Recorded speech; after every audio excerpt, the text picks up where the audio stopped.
This is the Lone Crater YouTube. We hope this video helps. You start by enabling Google Assistant and giving it the permissions it needs. This lets the service hear and respond to you. Once done, open the Google or Home app, sign in with your Google account, and enable Assistant in device settings. Next, set your preferred language and voice under Assistant right arrow voice. Try, "Hey Google, what time is it?" to confirm output. These first steps establish access, audio routing, and identity so the assistant can speak clearly and in the voice you chose. Now configure how the assistant talks. Open Assistant settings and pick a voice and speech rate that suit you. Faster or slower affects comprehension.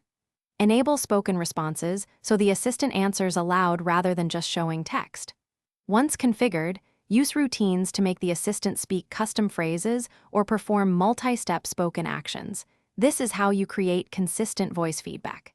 Make sure to save each change, then retest a routine command so you can hear the new behavior and tweak phrasing for natural. Finish by testing different queries and routines across your devices to ensure consistent speech output. Use direct prompts and routine triggers. If the assistant won't speak, check device volume, Bluetooth audio routing, and do not disturb. Ensure assistant language matches your voice input language. Make sure the Google app and firmware are up to date. If problems persist, restart the device, clear the app cache, or reinstall the Google app. Reserve factory reset as a final troubleshooting step when nothing else restores speech. Thanks for watching. Consider subscribing if we helped you.